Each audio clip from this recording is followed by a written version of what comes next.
Well, welcome back to another Johnny Torch Live broadcast. Sort of a special middle of the week broadcast today. We've got Johnny Torch Live program number 217.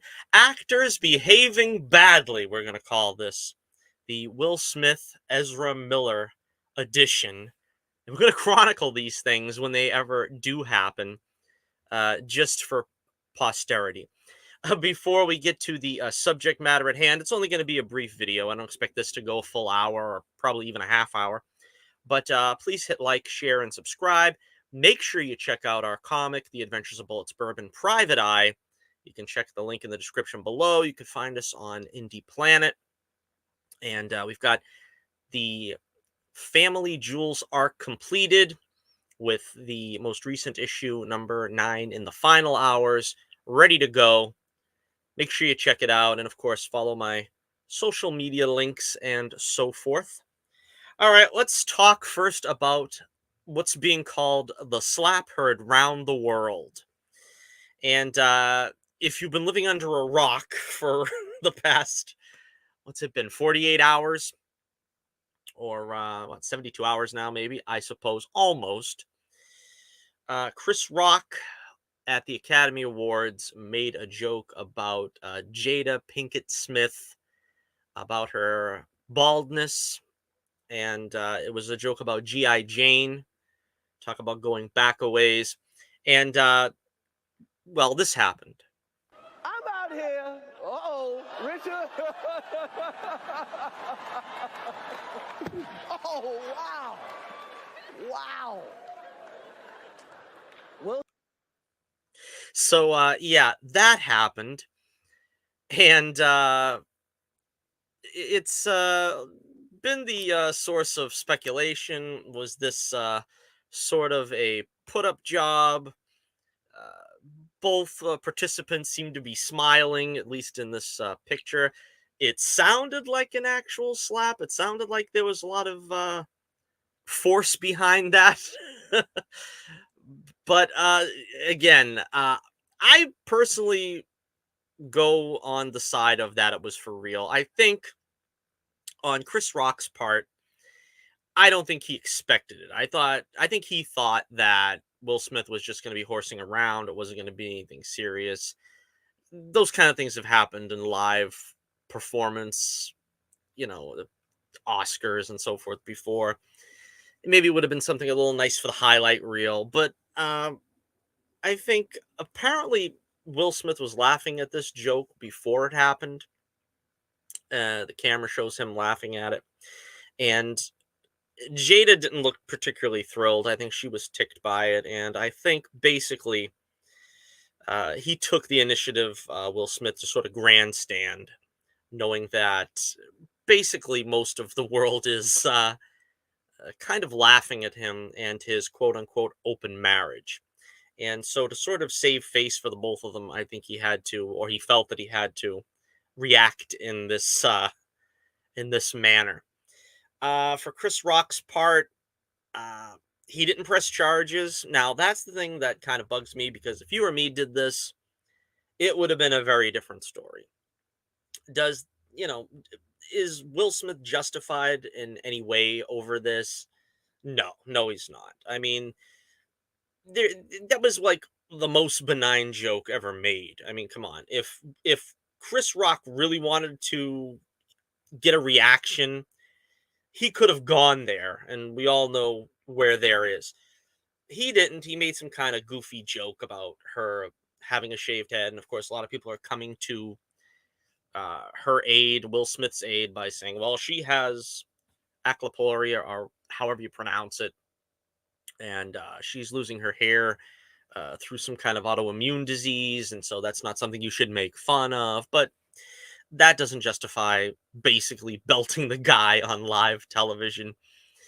And again, I am pretty much prone to think that this is the real deal. I mean, I know the Oscars ratings have gone down substantially in the past, well, I want to say 4 years now, at least. It's gone down every single year. And as I said before, this is the first year I didn't watch any of it. And of course, this is the year where they have some kind of viral thing going on about violence on the show. But yeah, this again, this I I think it's for real. I think it's kind of goes to show what's going on in this day and age with Hollywood. And of course, Will Smith went on to win the award for Best Actor that evening. And he had some kind of tearful acceptance speech, which I did not watch, where I guess he kind of apologized to the Academy. Yeah, probably in hopes that they didn't strip him of the Oscar, which I didn't know you could do. I thought once you won an Oscar, you kind of just took it home like it was a bowling trophy or something. I guess you can be stripped of the Oscar and have it removed from your status. Then what happens then? Does the Oscar go to like a runner up? Do they go back and say, all right, who was Denzel? Just give it to Denzel. Shakespeare, Denzel. He was great. Go ahead, just give it to him. I don't know how they do that. I don't know exactly what protocol that follows, but again, everyone else is talking about it, so we had to at least make some kind of effort to cover this. It is what it is. These kind of things happen and everybody wants to talk about it. So let me know what you think in the comments below. What do you think should happen? What do you think did happen? Was it for real?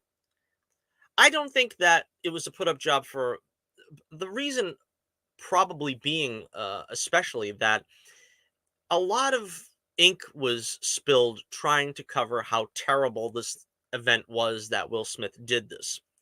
Now, typically, what would happen is they would be praising him. All the news outlets and the entertainment rags would all be kissing his butt. He's like the 47th black actor to win an award for acting and this and that. But at this point, that might have been a big thing apparently, like maybe in the 80s when it was like 20 years in between black actors winning an award. That's fine. You cover it and act like it's a big deal. But given the past 20 years at least, it's not really a big story. But that's probably what they would be covering if they weren't basically covering the fact that he had a violent outburst. And again, violence is never justified over words. I mean, if your life is threatened, you know, don't hold back. If you have to punch somebody, you have to punch somebody. But this is not a case where this was even remotely applicable. All right, so not to be outdone, we have Ezra Miller, who probably figured Will Smith is getting so much attention. I don't want to be left out. How can I sabotage my career even worse than Will Smith? Well, let's take a look at what Ezra has done. First off, you have to remember Ezra is, he's kind of a deeply disturbed individual to begin with. This, of course, happened not too long ago. I think it's been about a year. Did you want to fight? Is that the deal? Whoa, bro. Want to fight? Okay, so we know Ezra can go there. We know Ezra is a little, you know, a little out there. Nothing ever came of that. Nobody knows what that altercation was about. He apparently just had a fan come up to him, and she also is well, let me put the image on the screen. She's also laughing apparently and thinks that this is a bit or something. And Ezra just tosses her to the ground and says, "Do you want to fight?" Everybody at the time thought this was very odd, but of course, Ezra is an odd person. This is a guy that dresses up like, a, a toad or whatever, the Mario character or whatever. He's kind of out there. He's a little kooky, and people try to find that endearing about him. Well, a couple of people didn't find him very endearing. A couple of nights ago, according to the Hawaii police, officers determined that 29-year-old Ezra Miller became agitated with people at the bar who were enjoying their karaoke session. Miller began yelling obscenities and at one point grabbed the microphone from a 23-year-old woman singing karaoke. No word on what that song was. Possibly that could have been justified. I don't know. I mean, was she singing I Will Always Love You from Whitney Houston slash Dolly Parton? I don't know. In that case, he might have been justified, right? He might have been justified. I don't know. But that was only the beginning of a poor evening. He later lunged at a 32-year-old man playing darts. I don't think I would want to be lunging at a man holding darts. I don't know how inebriated Ezra was at the time. Maybe he was feeling no pain. I'm not sure about that. But yeah, you don't want to lunge toward a guy holding darts. That could go very badly. Just as a word of reference to anybody out there that that might need the advice. Okay, the police said the bar owner asked Miller to calm down several times to no avail, and so the police were called and he was arrested. The bail was set at $500, which was paid, and he was released. Now, you would think for anybody else that would be the end of the story, and that would be embarrassing enough of an incident that, all right, a semi well known actor, a little too deep into his cups, gets into a little bit of a misadventure at the bar. It's a little something for TMZ, and then it gets pushed aside. Well, not for our boy Ezra.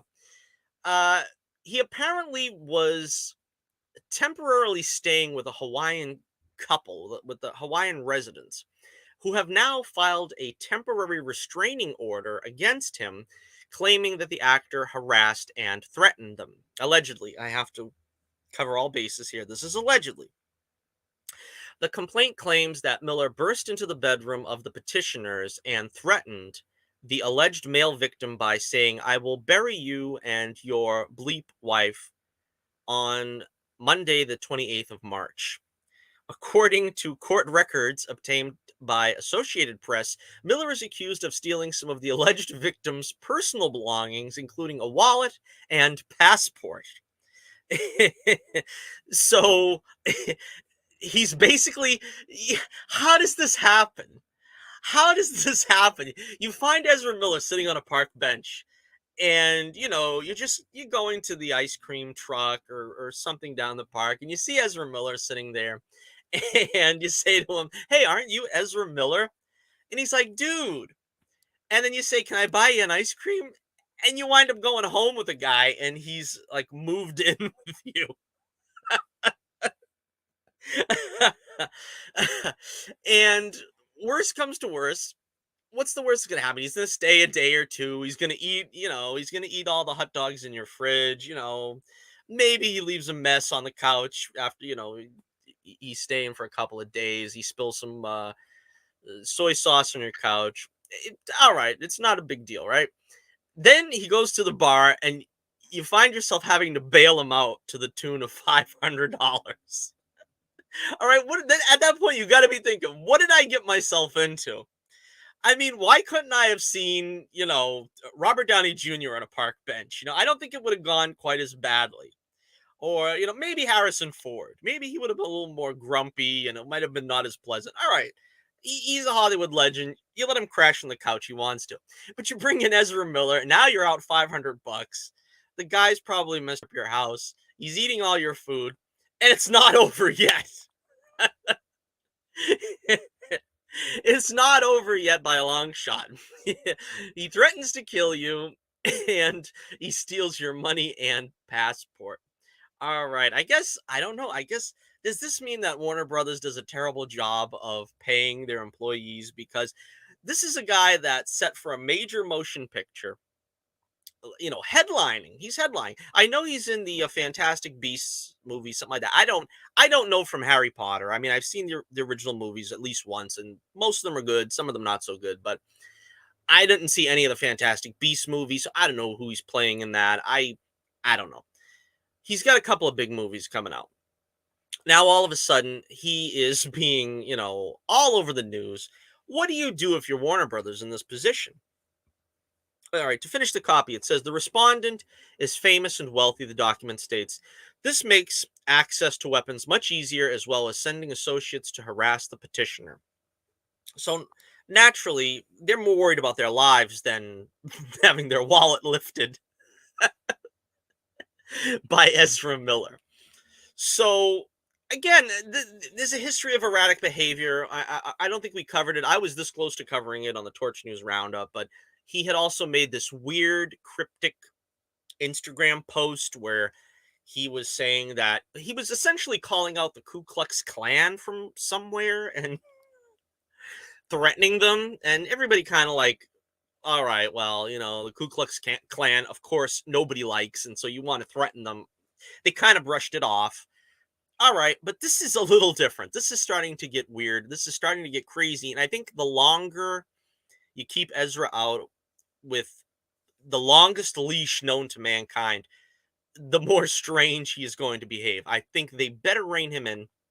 And listen, I'm not a fan of his, particularly, playing the Flash. I didn't think he did a great job. I didn't hate him as much as others. I said, well, give him his own solo movie. Let's see if he can handle it. He was sort of the comic relief in the Justice League version of Justice League. I haven't seen the Snyder cut. I don't really care about the Snyder cut. But one way or the other, it wasn't particularly fair, I thought, to completely judge him on that one performance in the Justice League. So I said, I'll give him a chance in the new Flash film. Again, how is this going to work going forward? I don't think they're going to want to. I don't know. They want him to be the face of the Flash going forward in the DCEU. I can't imagine that they do. So, what do? Do you cancel the film? I don't think they can cancel the film. It's essentially it's all done. But you have to imagine that they know that stuff has stuff has reached a boiling point here with him, and that you don't really know what he's going to do next. He has to be reined in, and how they do it, I don't know. But apparently, something has to be done. Otherwise, there could be more of these actors behaving badly scenarios coming up. What do you think? Let me know in the comments below. What should WB do about Ezra Miller? Should he continue on as the Flash? Is this sort of a indictment of things to come, and they should just cut ties? I don't think they can scrap the Flash movie, but should they at least scrap him after the movie's released and try to do some, they could always do. I mean, we've already got 3 Batmen going on in the current DC universe. I'm sure they could always swap him out with another Flash at some point. I think they were really trying to do that with this film, with putting the Ben Affleck Batman to rest. I don't think Affleck is coming back after this film. And I don't think they're going to put the Pattinson version into the DCEU proper. We're going to have Michael Keaton playing some type of version of Bruce Wayne Batman. But let me know. Let me know what you think in the comments below. And once again, like, share, and subscribe. And of course, check out our live streams, usually on a weekend, Saturday or Sunday. We try to provide some content here for you. And until next we meet, this is Johnny Torch reminding you once again, keep the flame burning brightly, and I'll be with you again real soon.